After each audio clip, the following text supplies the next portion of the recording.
So this video is about the Great Depression and the New Deal in the United States. Just going to warn you, this one will likely be long. So one of the very important things to understand is that there were myriad causes of the Great Depression in the U.S. The stock market is seen as one of the primary causes, but you could debate if that is completely the case.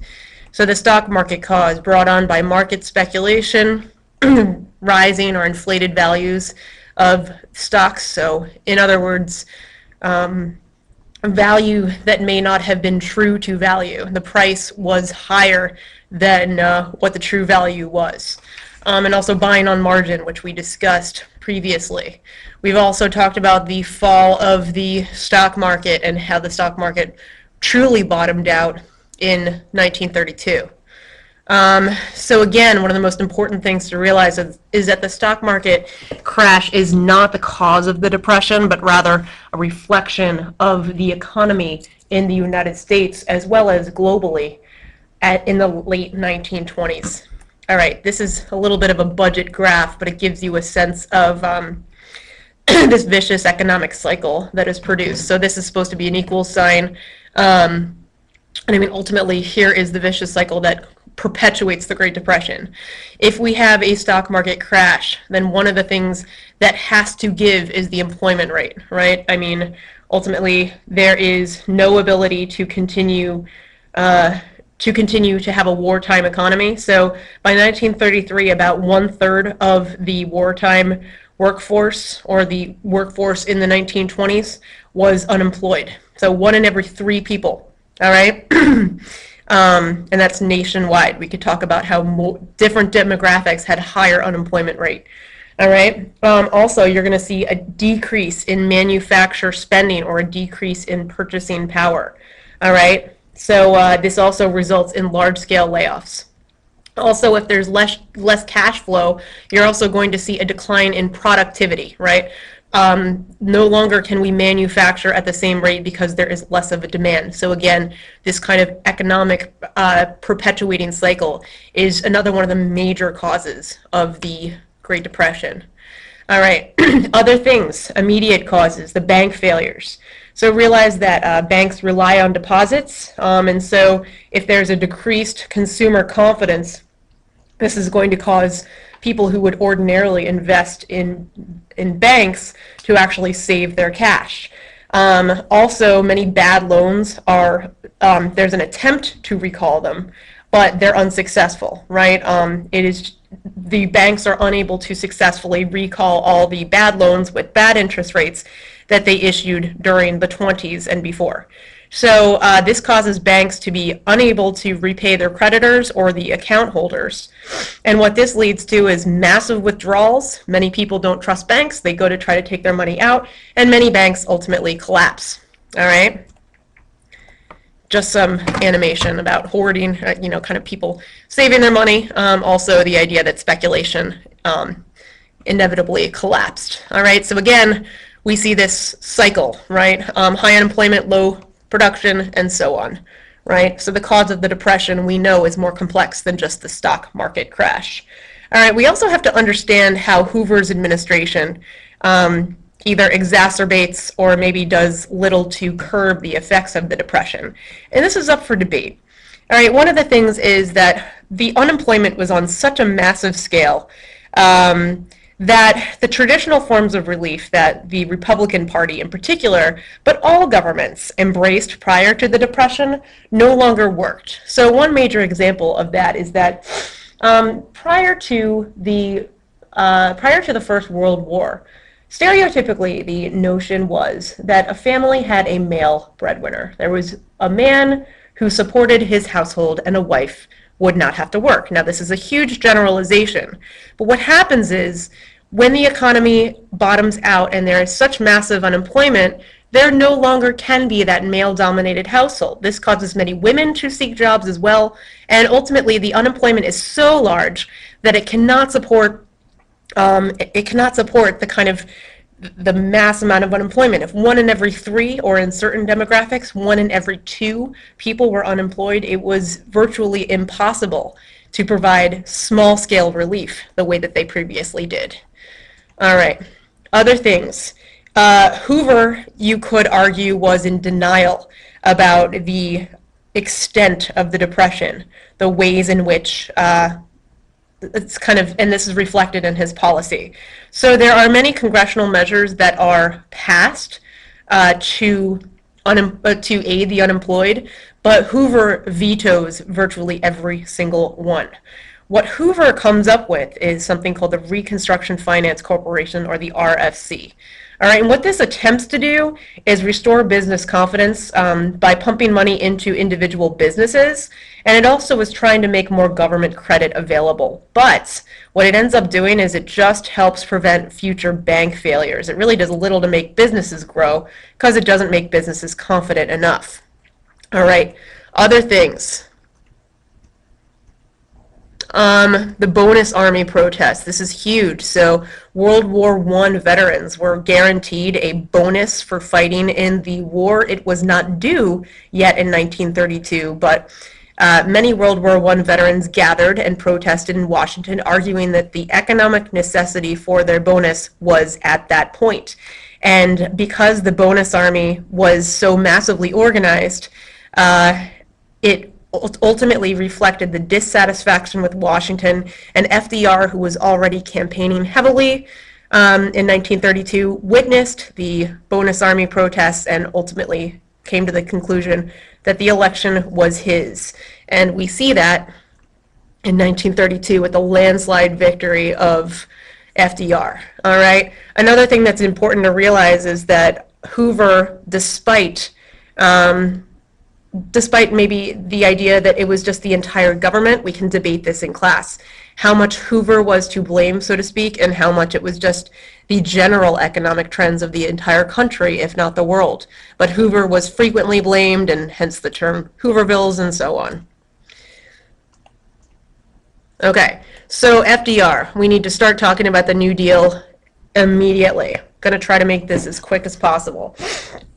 So, just as a really brief background about FDR, he's from a very privileged New York upbringing, and he rises to political prowess despite a bout of polio that affects him as an adult. So you could argue that this struggle kind of is a manifestation of his own personal understanding of struggle and hardship.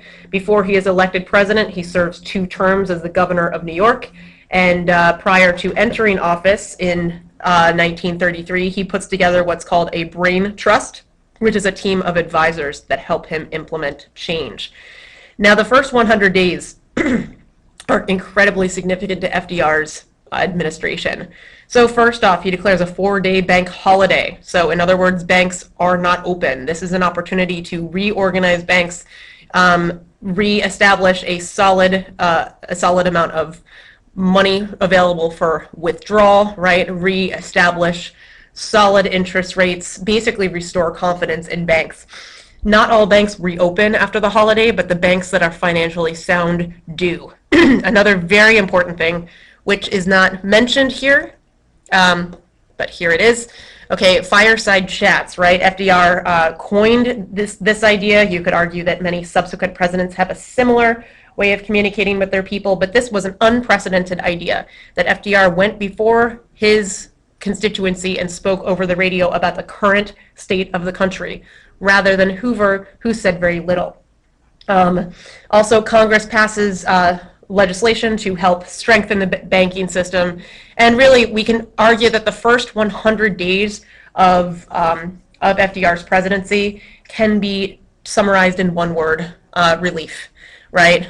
Or you could also say revival. I lied. But ultimately what they're trying to do is they are trying to restore confidence in the market, and the 100 days is significant not only for FDR, many subsequent presidents use the term first 100 days. The Obama administration is a perfect example of that. All right, so some key programs, not going to go through all of them for interest of time, but again, we get into our alphabet soup programs. So the CCC, the FERA, the AAA, TVA,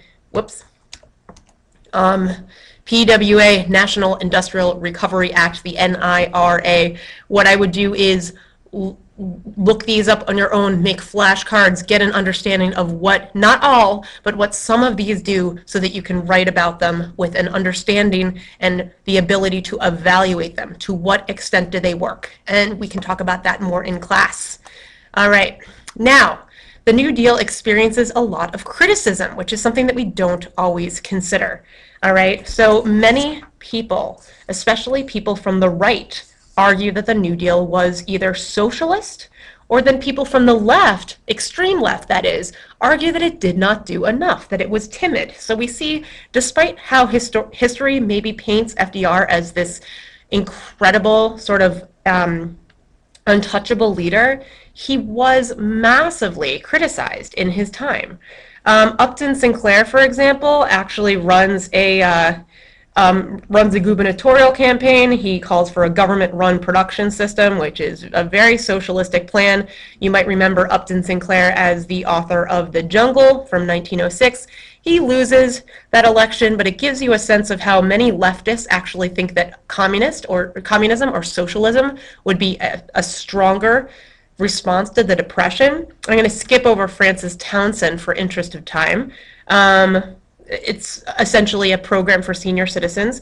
Huey Long argues that Share Our Wealth, a redistributive wealth program, would be the way to go, which again is a socialistic program. So you see many people from the left accusing FDR of not doing enough. As the New Deal continues, and we could argue that this is more of the second New Deal, so his second term in office, we see that some of, but not all of, but some of FDR's programs are a little bit more leftist in nature, or certain people would argue they are forcing a degree of socialism into the economy. So the Works Progress Administration, or the WPA, the Social Security Act, which still stands, right, ultimately providing a nest egg deposit for senior citizens so that they can retire and ultimately provide jobs for the younger people, right? So this was the ability to keep senior citizens economically sound and provide jobs for younger people, all right? The Wagner Act Resettlement Organization. Now, resettlement organization, fascinating, right? The idea that that farming or almost homesteading was re-encouraged as a form of cheap housing, and also discouraging people from living in the same very worn-out land. I'll explain that more in class if you'd like. This is also brought on to a large extent by the damage done by the Dust Bowl, the idea that it just could not continue. All right. So in general, I want to talk about the AFL, or the American Federation of Labor. This already existed prior to the Great Depression and New Deal, but it starts to take more of a militant approach during the Civil War. The AFL, the American Federation of Labor, will merge with it will merge with the Committee for Industrial Organization and become what is now known today as the AFL-CIO. And what it does is it organizes mass production workers. It was led at the time by John Lewis of the United Mine Workers. And what it did was it drew communists and other radicals to engage in the dangerous task of building industrial unions. We see some success, for example, in the GM plant in Flint, Michigan. And this leads to other industrial victories. So again, more of a leftist or maybe somewhat communist slant to the New Deal. By the election of 1936, so going into FDR's second term, again, we see a landslide victory for FDR, easily wins re-election, and he's supported by traditional white Southern Democrats, which is a change. Big city political machines, trade unionists, depression-hit farmers, and ethnic voters. So it's definitely a bipartisan effort that supports FDR. All right, understanding how the New Deal affects the West. Now, I mentioned the Dust Bowl earlier, which we're pretty familiar with, but realize that the West and the overproduction in terms of farming affects the West in a very unique way. So basically, the Dust Bowl is a culmination of poor farming methods. It stripped the farmland of its natural vegetation.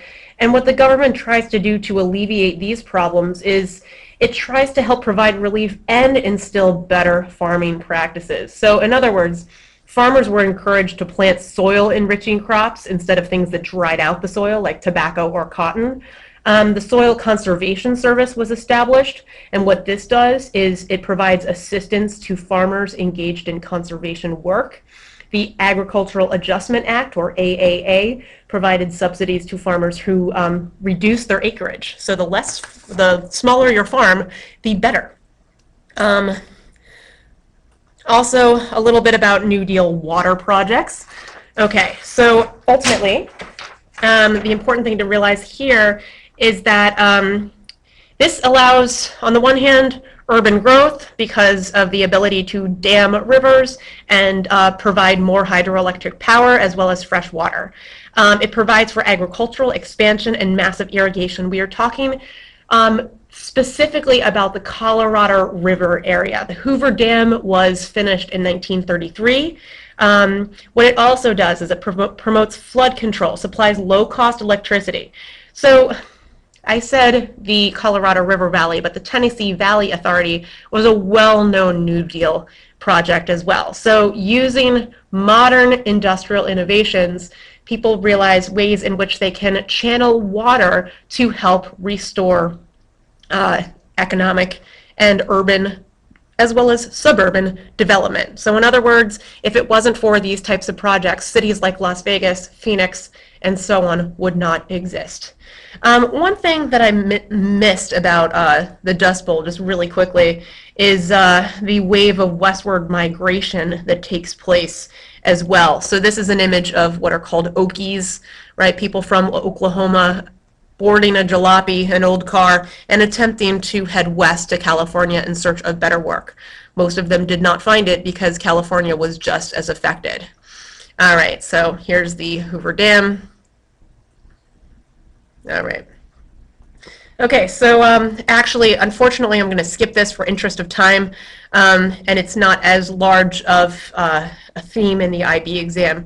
But realize that the New Deal also affected Native Americans, the Indian Reorganization Act. We can talk about how this is controversial in nature if you are interested in class. Sorry for skipping.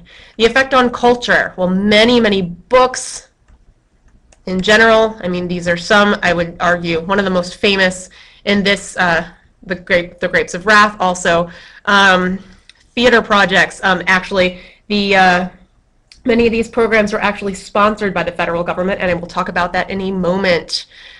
So, realize first off, one of the major ways that people attempted to combat the effects of the Depression was to go to the movies, was to listen to the radio. This was embraced to a certain extent by the federal government. There's one program called the Federal Project Number 1, which provides assistance to artists and individuals. There's also a Federal Writers Project, which helps provide different volumes of writing, and many of the country's greatest writers actually survive and go into prominence. So John Updike would be a good example of a beneficiary from that Federal Writers Project. The New Deal also funded many theatrical, musical, and artistic programs. The New Deal government actually funded the creation of many documentaries. And this was an attempt to a certain extent to record the extent of human suffering. So there were many photographers that were paid by the federal government to capture some of these moments. The Farm Security Administration actually paid people to document the faces of despair, resilience. Another author that is important at this time was John Steinbeck, right? And his capturing of the Okie experience through the Grapes of Wrath. And many of these books are interpreted as Marxist as well, which is very interesting. So how does the New Deal decline? Well, first off, in 1937, we see an economic recession, right? So ultimately, these alphabet soup programs to stimulate the economy, but largely to create jobs, are unable to completely prevent the ebbs and flows of a capitalist economy. So we see a dip in the stock market again in 1937 going into 1938. This causes this causes inflation and unemployment and decrease in spending power again, but it's important to realize that it's not nearly as severe in 1937 as it was in 1928 through 1932. Okay? What FDR tries to do to try to enforce even more New Deal policies is he packs the court, so to speak. He actually attempts to increase the size of the Supreme Court in order to appoint judges or justices that are in line with his policies. This program is unsuccessful, and he is highly criticized for it. In general, we see Eleanor Roosevelt kind of becoming the face of the New Deal for women. She obviously is the First Lady, FDR's wife. She sees herself as a guardian of human values. Here's Eleanor. And she wants to ensure that women and their ability to work is protected rather than lost in a sea of red tape. We also see the first female cabinet member in the New Deal. Her name was Frances Perkins. And we also see many women's opportunities coming from social welfare programs. There is also a focus for African Americans during the New Deal. Even though the New Deal does not explicitly or directly deal with race, you see that the NRA, well, it's complicated. So, for example, the National Relief Administration, there were codes that actually allowed black workers to be paid less than white workers. Also, blacks were occasionally left out of the New Deal protections like Social Security. FDR did make an initiative to ban discrimination in the Works Progress Administration projects, which allowed many African Americans to find jobs. Also, FDR founded his own cabinet called the Black Cabinet, which was led by a woman named Mary Bethune. And what she did was she advised FDR on issues specific to African Americans, and it opened up many second-level jobs for African Americans. And by 1936, the majority of African American voters supported the Democratic Party. Now, interesting, the New Deal does very little to help Mexicans or Mexican Americans. It does do a little to help Native Americans. I know I mainly skipped over that.